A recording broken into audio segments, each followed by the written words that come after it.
Thank you so much for joining us. We are excited to have you here tonight as we have our conversation with President Shirley Tilghman. And is a little bit of an intro. If you haven't been to one of these seminars before at STEMxx Chats, what we're really trying to do is build an ecosystem of empowerment for women in STEM. And we do this through various ways, including the public event like you're attending today with our incredible speaker. And we're trying to break down barriers between career stages and locations to give women of all ages better access to information about careers and different aspects of careers that you are probably not getting in school. And we want to propel positive change makers to really solve the challenges of our day, to take a positive approach and see what we can do given what we're up against. And so this is the mission of STEMxx Chats, and we started in June, and we're very excited to be building this ecosystem.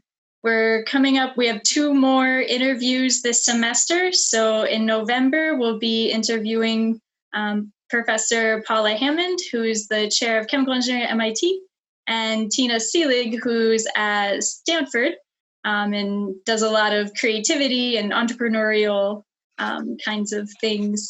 And with our career decisions panels, our next one will be tuned for the high school girls. And so that will be on choosing a college for STEM. And that one is in 2 weeks. And we have a number of panelists for that. And it'll be a range of people who attended small liberal arts colleges versus big public universities, try to give a range of perspectives and then a range of kind of where they're at career-wise and then what they did after that. So if you're interested or you know someone who is, you can register following that link. And for all of the latest, you can go to our website, tinyurl.com/STEMxx, and you can follow us on social media with this @sign. All right, so with that intro, and without further ado, it is my great honor and pleasure to have with us here tonight President Shirley Tilghman. And President Shirley Tilghman is the President Emerita of Princeton University, as you all know, and she was ranked one of the 50 most important women in science by Discover magazine. She's a professor and scientist of molecular biology, a foreign associate of the National Academy of Sciences, a fellow of the Royal Society, and a member of the Institute of Medicine. So we're really honored, really grateful to have you here with us tonight. My pleasure, Allison. Thank you for everything that you're doing to help women and girls think about careers in STEM. Thank you. And we're really happy to hear your story, and you're quite the journey. And so I think is like a bit of a blueprint for tonight. We'll first start talking about your journey, how you got to where you are now. I see in the audience, we have a range of the whole spectrum. So high school, college, graduate students, professionals. And so they'll be really excited to hear about your journey, as well as where you are now, and then your reflections, lessons, advice that you'd like to impart. And so I guess, to kick it off, and feel free to start back as far as you wish. We do have high school here, so I think they're excited to hear the early story as well. But tell us about your journey. Well, probably the most important thing I can say about my journey is that it was a series of twists and turns. A few years ago, I was asked to write a career retrospective for the Society for Developmental Biology, and that's what I called the retrospective, twists and turns. So there was no straight path. There were lots of decisions along the way, some of them as the result of the fact that life just throws you curveballs. And I think it's best to be ready for them and to be prepared to respond to them. So I grew up in Winnipeg, Manitoba, on the prairies, and was someone who knew, I think, from a relatively early age that I wanted to be a scientist. I wasn't entirely sure what kind of a scientist, and I played a lot with mathematics, thinking I wanted to be a mathematician, and then I played with chemistry, thinking I wanted to be a chemist. But when I got to university, and I went to university in Canada, I began to, by about my third year, realize that I was never going to be a great chemist. I was a chemistry major, a math minor, but I think I understood what my strengths and weaknesses were, and I knew that I really was not going to be a great chemist. And so I went looking for another science, and was lucky enough to stumble upon molecular biology, which was in its early days, was very exciting to me. And so without ever having had a course in biology in my entire life at that point, which was a bit of a limitation, I jumped into biochemistry and never looked back. So going into college and thinking you know what you want to do, it's not always the case that it ends up the way you thought it was going to. After college, I actually took a break. I went to Sierra Leone, West Africa, and I taught high school for 2 years as a volunteer with a Canadian organization. And I actually recommend that very often to students who aren't 100% certain of what they want to do after college. I think timeouts are wonderful. I think they're great between high school and college. And in fact, at Princeton, I created a program so that students would be encouraged to take what were then called gap years, although we called it a bridge year because you fall into gaps, whereas you go over bridges. And then I came back to graduate school knowing by then what I really wanted to do. I really wanted to be a molecular biologist. And from there, I sort of took what felt like a pretty straight path from graduate school to postdoctoral fellowship to a faculty position at the Institute for Cancer Research in Philadelphia. And eventually, 7 years after that, to Princeton. Coming to Princeton, I came to Princeton because I adored teaching. And I missed teaching when I was at a research institute. So I wanted to come to some place where I would interact with students like Alice, and I would be able to teach as well as be in an environment where I could really do research. And then, of course, the ultimate twist and turn was when I was asked to become a candidate to be the president of Princeton, which was perhaps the biggest surprise of my life. And to my even greater surprise, I agreed to be a candidate. And without a lot of preparation to be a university president, I became one. Wow. So that's my journey in a nutshell. Twists and turns for sure, but all good ones there. It was really, really great. So I guess from the beginning, like what would you say were signs that you really liked science? Like I think, many girls like have kind of an inkling to that this might be something that's good, but how do you kind of test that? Like how did that really solidify for you? So I think it solidified at Queen's University, where I was one of only 11 honors chemistry students in my class. So it's like Princeton. It's a relatively small undergraduate student body. And we were put into research laboratories beginning in our sophomore year. So I worked in a faculty research lab in my sophomore, in my junior, and in my senior year, where I did a senior thesis, just like we do at Princeton. And so it was the doing of science that made me convinced that I really wanted to do that for a lifetime. So I think, and actually there are a lot of studies that show that early experiences in conducting research is one of the most powerful ways to persuade women to continue on studying science and considering careers in science. So I think for all of the high school students on this call who are wondering, do I really want to do this? My advice is as early as you possibly can, find yourself a summer internship or a, winter break internship, or if you're lucky when you get to college, in one of your faculty members' labs, and test your commitment. I love that. Yeah, I think that there's something when you go to that hands-on aspect, right? You're really put in the driver's seat. You're in active learning mode. There's something about that, right? And to be honest, I had a number of students at Princeton who did their senior theses in my lab, who came to me about midway through the year and said, boy, I've decided this is not for me.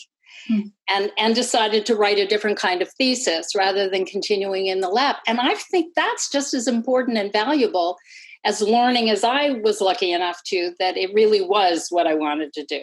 Right. Very interesting. So in terms of pivotal experiences, it sounds like that research experience was one for you. Are there other experiences you say were really pivotal in kind of charting that path? As I was thinking about that question, what I think was the other pivotal moment for me was in graduate school, where I knew that I was good in the lab. I had golden hands. I was able to get experiments that were difficult to do. I got them to work. But I always doubted in my mind whether I would be able to design my own experiments and to chart a path for research, which you really have to do if you're going to be an independent scientist. Mm-hmm. And I was lucky enough to have a thesis advisor who gave me the kind of independence that let me test whether I really could do it. Mm-hmm. And the first time I designed a great experiment and then went ahead and actually did the experiment and it worked, was really pivotal because it said to me, okay, you can really do this. You can really do it independent of an advisor. That was the other pivotal moment for me. Very cool. Very cool. And in terms of difficult moments, so, you did talk about, starting in chemistry, somehow finding your path in molecular biology. I think sometimes it can be a little bit disenchanting when you run up against a difficulty and STEM is hard, right? Science is difficult. And I think sometimes it's hard to decouple, is it just hard because it's hard, or is it hard because this is not for me? And I think this is something many people are kind of, grappling with at different stages. Could you talk a little bit about those difficult moments and, perhaps this chemistry switch is one, but any other things that you would like to comment on related to that? I think actually the hardest thing in science is to know when to give up.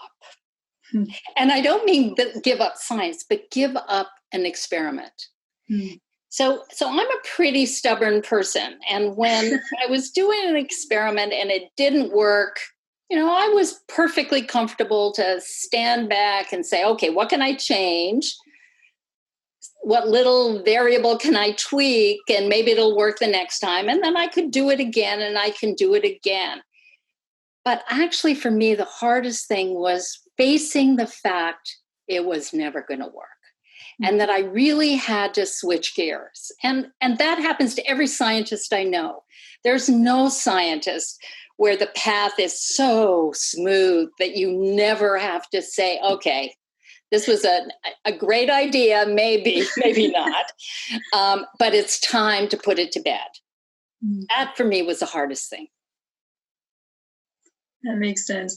Yeah, I as an experimentalist myself, that definitely resonates with me. Yeah, and I think it's true in many different things as well outside of the lab, right? Is kind of getting the signs of, can we make a go of this or not? Yeah. But gathering the necessary data to be able to do that. In terms of that, I also am wondering about like mentors, right? Because sometimes like mentors, key people can help with that. You mentioned your advisor there. That gave you so much freedom in research. Are there other key people that you would point to along your path? I was very lucky. And I really, this is pure luck. that I had both a graduate advisor and then a postdoctoral advisor who were both white men, because that's really pretty much all there was in those days. But both of them were just immensely supportive. Both of them gave me a lot of independence, but both of them did something that I think is as important as mentorship while they're in your lab. They became my advocate once I was gone from their lab. So I would discover, I was being invited to do something that I was curious. How did they get my name? Why am I being invited to do this? And of course, what I would discover is that Phil Leader, who was the chair of genetics at Harvard until he passed away last year, had suggested my name. So mentors are really critical at every stage of your career. And if I have one really important piece of advice that I give beginning graduate students and beginning postdocs is choose your mentors really carefully. And don't just choose them because you think the science is cool, but that's really important. You want to do cool science. But ask to make sure that these are people who treat the people in their lab well. And not just while they're in the lab, but support their careers after they've gone. Very cool. Very cool. So transitioning a little bit into where you are now, I kind of first want to hear a little bit more about as president. I mean, I know quite a bit. It's really, I think, such a black box, such a mystery. What happens as president of a university? It sounds like, you have your trustees that you're trying to work with, and you have these students you're taking care of. How would you describe your job, your role as president? So in a nutshell, I used to describe the job as I am Princeton's greatest booster, and I am Princeton's greatest critic. And I think the job of the president is actually to be both of those things. You need to believe in the institution. You need to be able to raise resources for the institution, which is one of the primary responsibilities of a president. But you need to inspire the people who are at the university, whether it's the students, whether it is the faculty, staff, and yes, even trustees. You need to persuade them to do their very best, and to make sure that Princeton is helping them do their very best. But at the same time, you have to rip off those rose-colored glasses because the institution can always be better.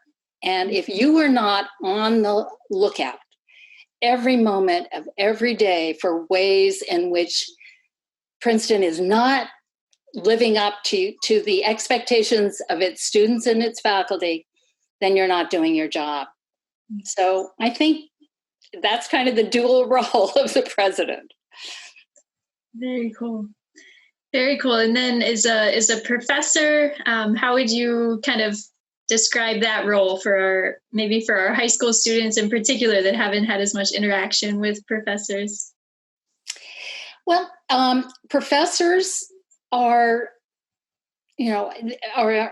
individuals who are being pulled in many, many different directions. When I first moved to Princeton, I was so shocked that I was being expected to be a world-class teacher and at the same time be a world-class researcher. And I kept looking around at everybody and saying, how do you do that? How do you do that?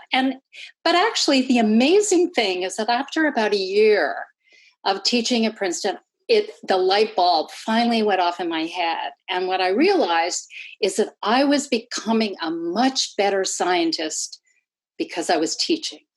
And so I came to deeply believe that those two functions of a professor are tightly linked to one another, and they mutually are constantly reinforcing each other. You're a better teacher because you're thinking really hard about your discipline all the time. And you're a better scientist because when you have to explain something to somebody else, you have to understand it at a deeper level than if you just are trying to explain it to yourself. And so those are the roles of a faculty. And I think that they're like this, they're intertwined with one another. So it does make perfect sense now to me. Wow, that's great. I haven't heard that explanation. I think it's really, if you can embrace both, that's it's such a great service to your students as well. I think there's a lot of pressure in research, right? To be so hyper-focused on the research. Just to give you one example, my first teaching assignment at Princeton was to teach an introductory graduate course in molecular biology to first-year graduate students. And I was teaching with a yeast geneticist named Mark Rose, whose field, even though we were both geneticists, his field was really far away from mine. I learned so much. We used to have monumental fights over how to think about particular issues.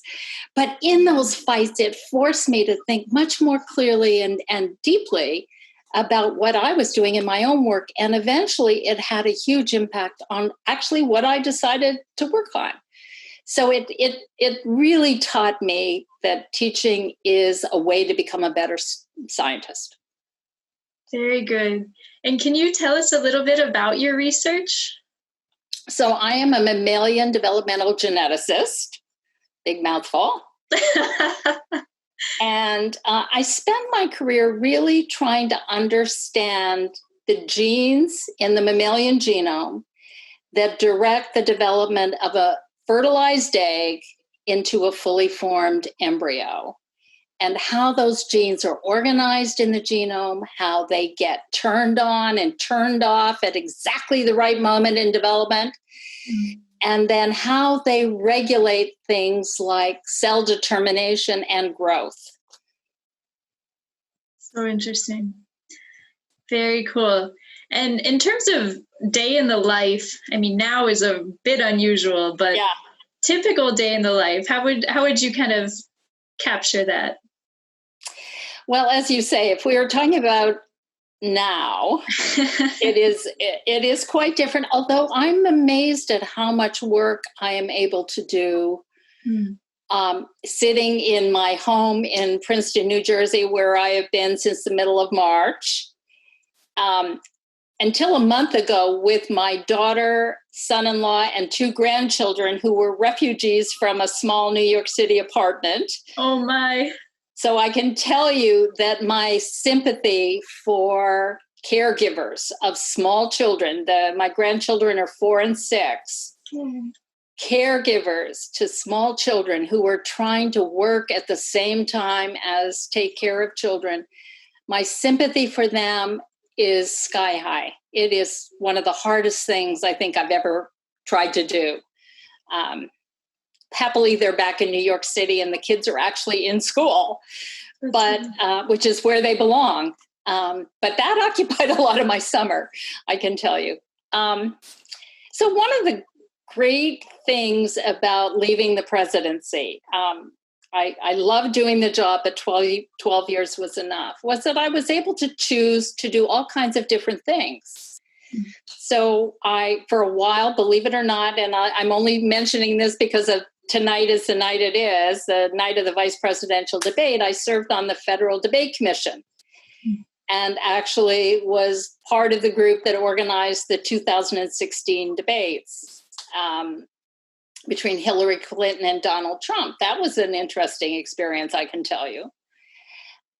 Right now, I'm serving as a co-chair of Governor Phil Murphy's commission to get New Jersey up and running again in the wake of the pandemic. And that means interacting with everything from health commissioners to labor unions to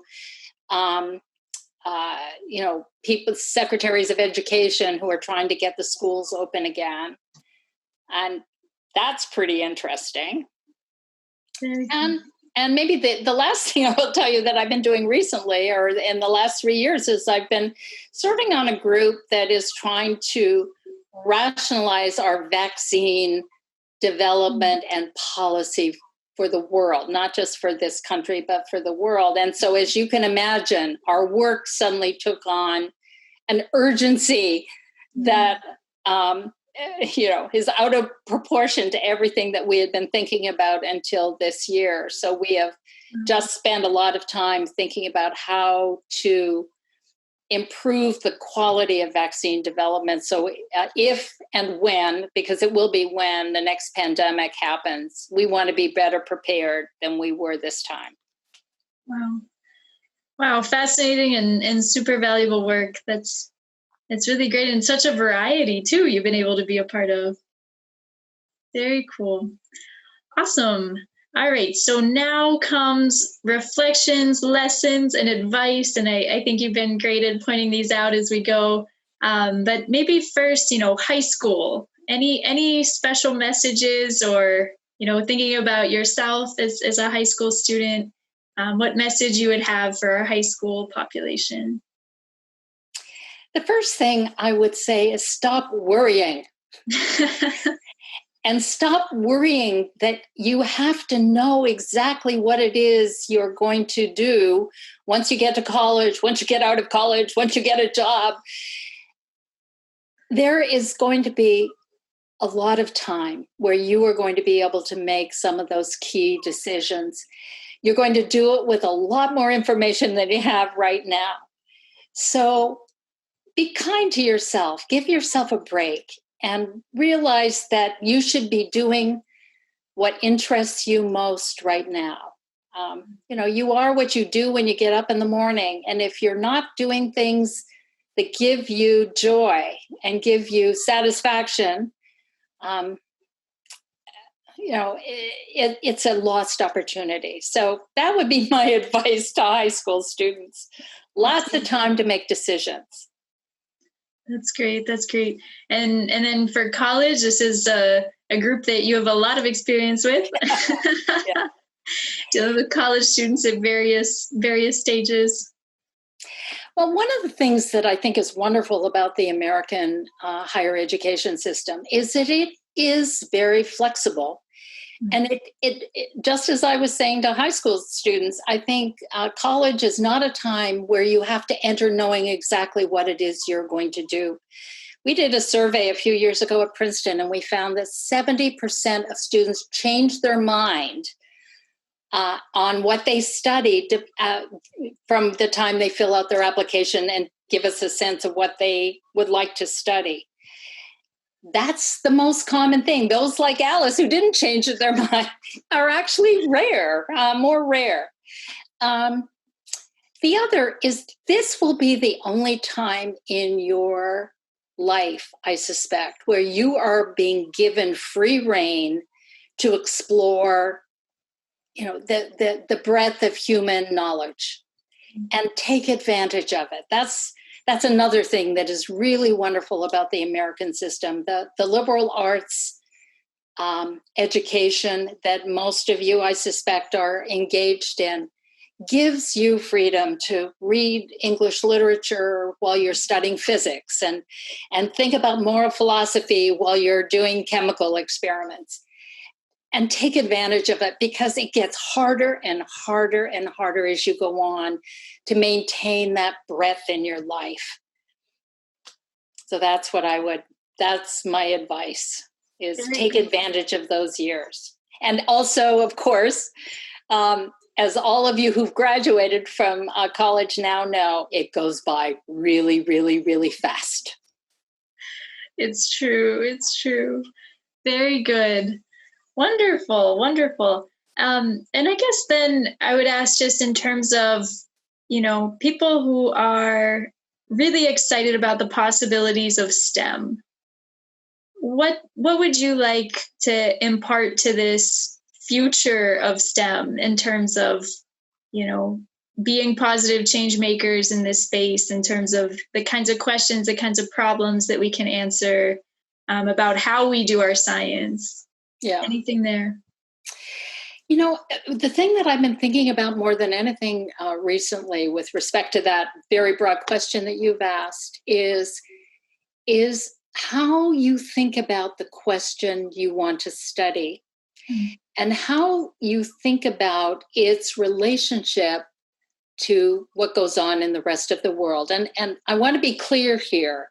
I am not suggesting that everybody has to be studying something that where you can say, well, I'm solving climate change, or, I'm curing genetic diseases, or I'm developing drugs that will cure leukemia. But you are part of a larger ecosystem as a scientist that is whose total work will eventually lead to all those things. And I think increasingly that it is incumbent on all of us who are scientists to learn how to communicate that effectively to the public and to listen carefully to what the public is saying and thinking about how we as scientists work.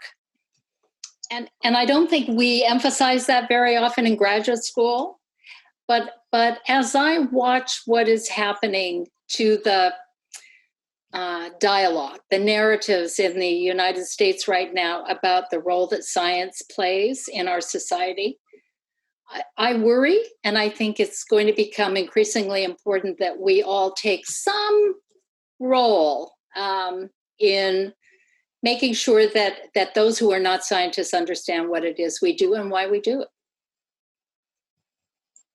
Very good. Very good. Okay, well, I think this has been tremendous, and I'm excited to open it up to Q&A from the audience. I know we had a couple questions come in through the chat, and I haven't looked at the Q&A yet. I'm going to look at that soon. But keep on looking in the Q&A and upvoting to the audience so that we can get some questions there. I'm going to turn to the chat first, and I'm going to allow Ana Fernanda permission to talk so she can actually ask her question live if she can. Ana, are you ready to ask your question? We'll give her a second. Oh, yes. Awesome. Hello. Good afternoon. Take it away, Ana. I'm speaking from Mexico, and I just was wondering, what are your success habits that you would like to share with us? I'm not even, well, Ana, you have to tell me what you mean by success habits. I'm not sure I understand what you mean by that. I guess for the person you have become, someone who stays on track of your own goals. When I was a scientist, one of the things I used to irritate my laboratory by doing is insisting that people focus. And so I used to run into the lab and say, focus, focus, focus. And I don't mean work, work, work. I mean that successful science comes out of the ability to kind of go down a rabbit hole of knowledge and become completely on top of that particular field that may be very narrowly defined. And given the amount of scientific knowledge today, it almost has to be narrowly defined. But feel as though you are on top of that field and you understand everything that's really relevant and important to do. What you can't do as a scientist is you can't skim. You can't kind of bounce from idea to idea to idea, like a butterfly going from flower to flower to flower. To get something done in science, my feeling is you have to focus. So that's one of the success habits, if you want, that I passed on to people in my lab. Very good. Thank you. Awesome. Very good. Okay, so I see another question here. Do you have any advice for how to stay connected with your mentors, especially after leaving one institute and moving to another? Yeah, and I think it has to be a sort of a dual highway.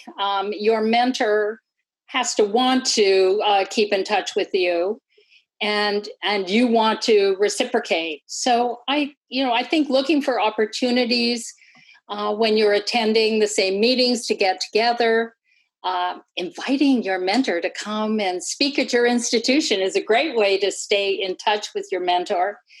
And often just dropping a line every once in a while saying, I'm thinking of you, or how are you doing, or what's happening. But those individuals, when they are doing their job properly, are enormously important for your whole career. Very good. And in terms of establishing relationships early on with mentors, anything you would like to suggest? I think this comes up quite a bit of, how do I find a mentor? How do I kind of initiate that? And truly, a mentor doesn't always have to be the person who is your direct advisor. And in fact, you're probably advised to seek out mentors who are not directly overseeing your work. There are all kinds of reasons why that is a good thing. Mentorship requires chemistry. And I don't mean chemistry in the lab. I mean, it requires sort of chemistry between two individuals. So before you ask somebody to be a mentor, you need to be confident that this is someone that you can have honest conversations with. And frankly, who will have honest conversations back, who will not just simply tell you what you want to hear, but will tell you sometimes things you don't particularly want to hear, but you will immensely benefit if you have heard them. So I think the answer to your question, Alice, is picking mentors pretty carefully. Very good. Okay, so a popular question in the Q&A, how do you develop new creative research ideas? For example, how did you develop your research path and decide on your area of focus? I'm laughing because I've always wanted to know the answer to that question. It's crazy. And so I'm not going to be able to give you a nice analytical answer. The way I decided to begin my independent career, what I decided to write my first grant on, I decided standing at a bus stop in Bethesda, Maryland, having just read something that kind of was one of these things where a light bulb goes off metaphorically, and where you go, oh my God, that's interesting, right? I'll tell you, a lot of ideas come from conversation, and this is something that is not universal. Some people do think better in conversation. I'm one of those people. Others, really do need to go into their attic for 7 years, and like Andrew Wiles, who solved Fermat's last theorem, and not talk to anybody for 7 years. So I think it's important to figure out which part of that spectrum you are on. I would often find that going to scientific meetings, once I got through all the social things that I didn't particularly enjoy, was incredibly stimulating. And in fact, my lab would get to the point where they dreaded my coming back from a meeting, because I'd walk in the lab and say, oh, I've got that, I heard this, and I did. And they would think, oh my God, now what do I have to do? So I think, but I think for a lot of us, those kinds of scientific interactions that are unplanned turn out to be really, really critical. So I'm not sure there's a rule book here, but reading broadly also, and going to seminars broadly, really helps. Very good. Excellent. Okay, so Taryn is wondering, how do you deal with failure? How do you deal with failure? I think the answer, in a way, was the answer I gave to the question about how do you handle an experiment that simply won't work.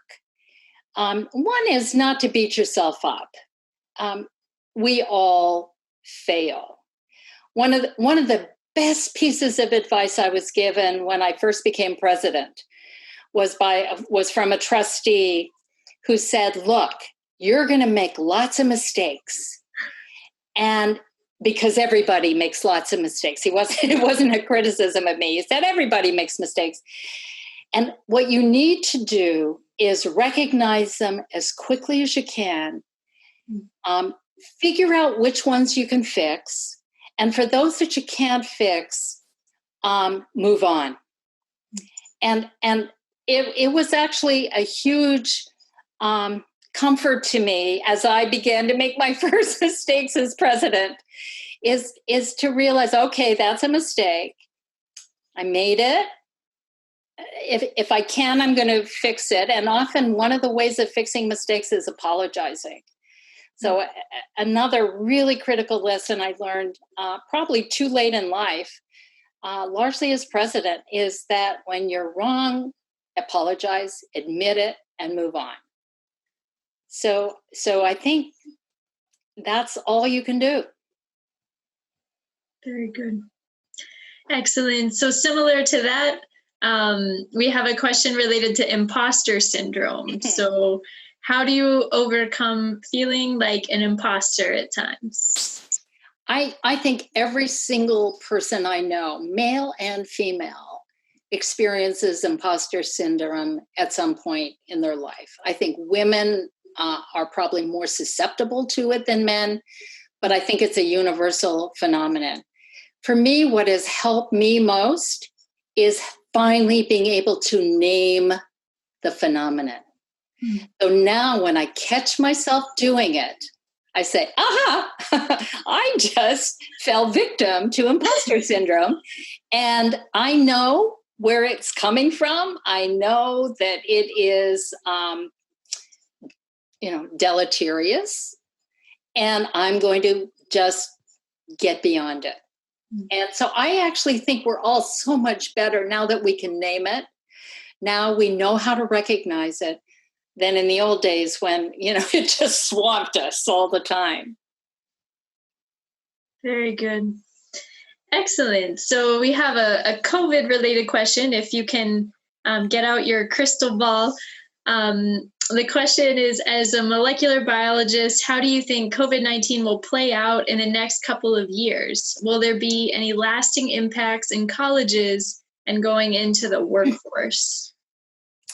So I think we are in this for at least probably another 9 months to a year. I think it's far better for all of us to just accept that this is going to be the way we're going to be living for at least that long.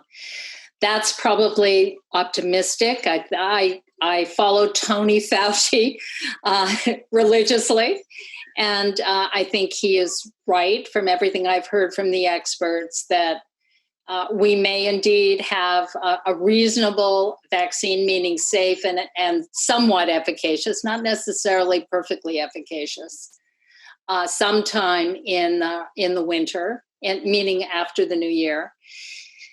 It will take a long time for the manufacturing and the distribution of that vaccine to affect herd immunity. So I think the most important thing right now is let's just settle in, because this is the way we're going to live. Do I think it's going to have longer lasting effects? On the one hand, I would say I certainly hope so, because I think particularly in science, we've learned some really important things from the way the scientific community has responded to COVID. We've learned about why open science is so important. We've learned why collaboration, and not just collaboration within institutions or even within countries, but within the world, is really, really important. I think we've learned that we have not invested in public health at a level that we should, and that we need a complete retooling of our public health infrastructure, beginning with the CDC, which is in dire straits. I think we have learned that we need to have far better zoonotic surveillance. So we need to be on much higher ground, higher vigilance rather, as we start thinking about where the next pandemic is coming from. I think we have to have a universal influenza vaccine. because everyone, including Bill Gates, was predicting that the next pandemic was going to be influenza. And I thought so as well. It is coming, folks. It's coming for us. And we need a universal vaccine that can be one-stop protection for us. So in science, there's a lot that we can learn from this experience, I think. Will we still be elbowing each other? Will we ever hug each other again? I think we will. But it's going to take a while. Very good.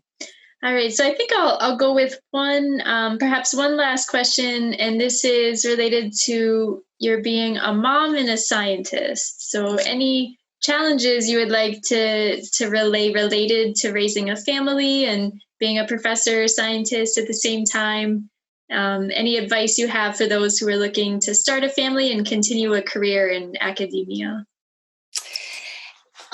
So I'll give you two pieces of advice. And the first is the one that my postdoc advisor, Phil Leader, gave me when I asked him exactly that question. How can I possibly have a family and continue to have a scientific career? He said, don't be ridiculous, just do it. So that's my number one advice. My number two advice is probably more useful. And that is build a plexiglass shield around yourself that prevents guilt from getting inside. The worst thing, the most vicious thing that happens to working moms is guilt. It's guilt when you're at work because you're not at home, and guilt when you're at home because you're not at work. And I think the most important thing you need to do is just, again, give yourself a break. Be kind to yourself. Admit that you are only one human being. You can only be in one place at one time. And then celebrate the fact that you have in your life these two extraordinary things, which are children, which are the joy of your life, and science, which is the other joy of your life. And don't let them fight with one another. Just say, I'm going to do enough to keep both of them happy. Very good. Well, this is really awesome. And I am going to take this one other question because it'll be so interesting to hear your perspective, if you don't mind sneaking in another question here. But that's what qualities you see in students that end up enjoying and being successful in research. I think, we've had a number of people tune in for our webinars that are exploring kind of the academic route versus other routes and trying to understand if they need a PhD or not. So any light that you could shed for us in that realm? Yeah, for me, the best litmus test of whether someone was going to succeed in science is whether they had fire in the belly. You have to love it. And if you don't love it, I would say find something else to do, because there aren't enough other rewards for a life in science to substitute for the fact that you're going through the motions with not a lot of enthusiasm. My litmus test used to be what a student did when they first arrived in the lab in the morning. If they walked in and hung up their coat and then picked up the New York Times or went out and threw the Frisbee or chatted with somebody, and, at about 10:30, 11, decide to look at what happened to their experiment from the night before, I would just say, not a chance. On the other hand, if you ran into the lab, threw your coat on your desk, and immediately ran to the X-ray machine to find out whether your gel worked or not, then you're going to be a scientist. So test your commitment, because that has a huge impact on how you'll do. Very good. Well, so President Ellen, Tilghman, can I just do one last thing? Yeah, absolutely. Okay. Please, everyone on this call and everyone who will watch this later, make sure you're registered to vote, and vote on November the 3rd. Vote as if your life depended on it, because, guys, it does. Very good. Thank you for letting me do that. Yeah, no, thank you so much for joining us. And any other advice? Thinking through things. You have the floor. No, we've covered a lot of ground. Yeah, exactly. You've covered a lot of ground. I think I've probably said enough. But vote. Very good. We will. Awesome. Thank you so much, and best of luck with everything. To the audience, thank you for joining us, and look forward to seeing you next time. Take care. Bye-bye. Take care. Thank you so much.